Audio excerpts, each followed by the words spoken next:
ബഹുമാനപ്പെട്ട വ്യവസായ നിയമവകുപ്പ് മന്ത്രി പറഞ്ഞതുപോലെ പ്രതിപക്ഷം ഇന്ന് തുറന്നു കാണിക്കപ്പെട്ടിരിക്കുകയാണ്.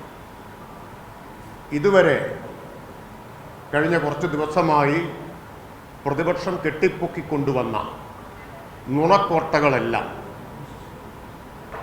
നിയമസഭയുടെ തലത്തിൽ ഫ്ലോറിൽ തകർന്നടിയുന്ന കാഴ്ചയാണ് നമ്മൾ കണ്ടത്. മാത്രമല്ല, ആ നുണകൾ കൊണ്ട് പിടിച്ചു നിൽക്കാൻ കഴിയാതെ ആത്മവിശ്വാസം നഷ്ടപ്പെട്ട പ്രതിപക്ഷം ഭീരുക്കളെപ്പോലെ സഭയിൽ നിന്ന് ഇറങ്ങി ഓടുന്ന കാഴ്ചയും നമ്മൾ കണ്ടു. അതോടുകൂടി കേരളത്തിലെ ജനങ്ങളുടെ മുമ്പിൽ പ്രതിപക്ഷം പൂർണ്ണമായി തുറന്നു കാണിക്കപ്പെട്ടിരിക്കുന്നു.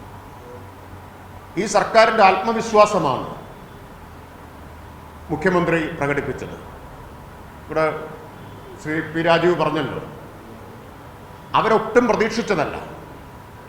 അവർ പ്രതീക്ഷിച്ചത് ഈ അടിയന്തര പ്രമേയം ചർച്ചയ്ക്കെടുക്കാൻ ഒരിക്കലും ഗവൺമെൻറ് തയ്യാറാവില്ല എന്നതാണ്. മുഖ്യമന്ത്രിയെ കടന്നാക്രമിക്കാം എന്നാണ്. മുഖ്യമന്ത്രി പറഞ്ഞത് സാധാരണത്തേതുപോലെ ചർച്ച ചെയ്യാമെന്ന് മാത്രമല്ല, സാധാരണ അടിയന്തര പ്രമേയം ചർച്ച ചെയ്യാൻ സഭ ഒരു മണിക്കാണ് എടുക്കുക. മുഖ്യമന്ത്രി പറഞ്ഞു അടിയന്തരമായി ചർച്ച ചെയ്യണം. മുഖ്യമന്ത്രിയുടെ ആ വാചകത്തിൽ തന്നെ സർക്കാരിൻ്റെയും മുഖ്യമന്ത്രിയുടെ ആത്മവിശ്വാസം ഉണ്ടായിരുന്നു. അങ്ങനെ 12 മണിക്ക് നിശ്ചയിച്ചു. ഇവിടെ പറഞ്ഞതുപോലെ അതിനു മുമ്പ് നിശബ്ദനായിരുന്ന പ്രതിപക്ഷ നേതാവ്, ഇപ്പം കഴിഞ്ഞ സഭയിൽ ഇതുപോലൊരു പ്രശ്നം ഉണ്ടായി, നിങ്ങൾ ഓർക്കുന്നുണ്ടാവും.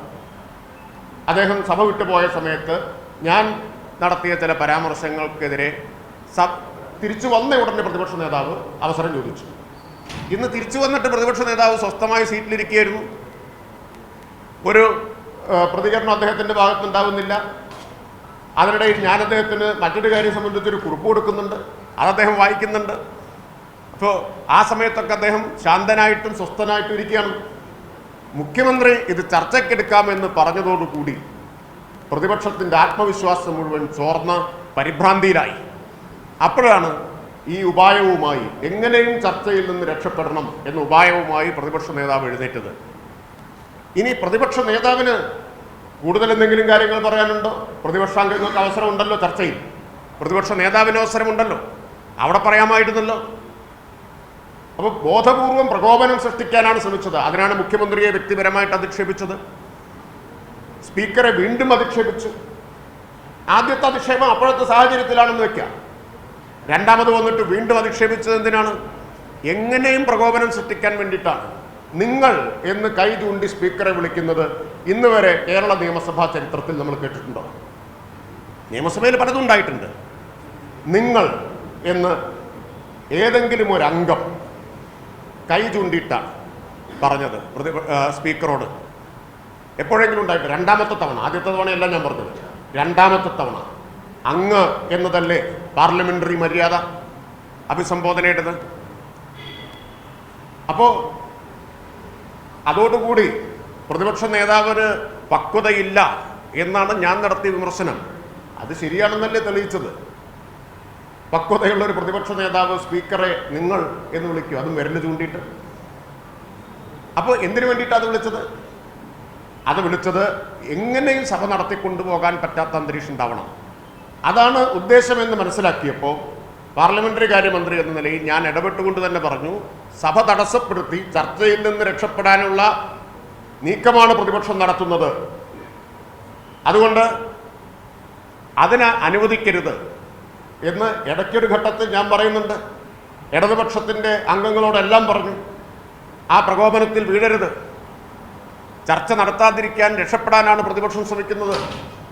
അതുകൊണ്ട് വെല്ലിലേക്ക് ഇറങ്ങാമെന്ന് അവരെല്ലാം ഞങ്ങൾ പിന്തിരിപ്പിച്ചു. അപ്പോൾ എങ്ങാനും ചർച്ച ചെയ്യേണ്ടി വരുമോ എന്ന് അവസാനം വീണ്ടും ആശങ്ക വന്നപ്പോഴാണ് ഒരു പ്രകോപനവുമില്ലാതെ, എന്ത് പ്രകോപനത്തിൻ്റെ പേരിലാണ് മാത്യു കുഴൽനാടനും അൻവർ സാദത്തും സ്പീക്കറുടെ ഡയസിലേക്ക് എരച്ചു കയറിയത്, വാച്ചൻവാടുമായിട്ട് ഉന്തും തള്ളും ഉണ്ടാക്കിയത്? എന്തിനായിരുന്നു? എങ്ങനെയും സഭ തടസ്സപ്പെടുത്താൻ വേണ്ടി, എങ്ങനെയും ഈ ചർച്ചയിൽ നിന്ന് ജീവനും കൊണ്ട് രക്ഷപ്പെടാൻ വേണ്ടിയിട്ടാണ് അവർ ഈ അഭ്യാസം മുഴുവൻ നടത്തിയിട്ടുള്ളത്. ഇതിന് നേതൃത്വം കൊടുത്ത പ്രതിപക്ഷ നേതാവിന് കേരളത്തിലെ ജനങ്ങളുടെ മുമ്പിൽ ഇന്ന് തുറന്നു കാണിക്കപ്പെട്ടിരിക്കുകയാണ്. അപ്പോൾ ഇത് കേരളത്തിൽ പ്രതിപക്ഷത്തിൻ്റെ രാഷ്ട്രീയമായ പരാജയവുമാണ്, ഇടതുപക്ഷത്തിൻ്റെ ഏറ്റവും വലിയ രാഷ്ട്രീയ വിജയം നിയമസഭാ സമ്മേളനത്തിൻ്റെ ആദ്യ ദിവസം ആദ്യത്തെ മണിക്കൂറിൽ കൈവരിച്ചിരിക്കുകയാണ്. ഇതോടുകൂടി ഇതുവരെ കേരളത്തിൽ പ്രതിപക്ഷം പലരുടെയും സഹായത്തോടെ കെട്ടിപ്പൊക്കി കൊണ്ടുവന്നിട്ടുള്ള എല്ലാ നുണകളും തകർന്നടിഞ്ഞ് ചാരമായി കഴിഞ്ഞിരിക്കുകയാണ്. ഇനി ഇവിടെ നിന്നൊരു ഓടി രക്ഷപ്പെട്ടതുകൊണ്ട് പ്രതിപക്ഷം രക്ഷപ്പെടുമെന്ന് കരുതണ്ട.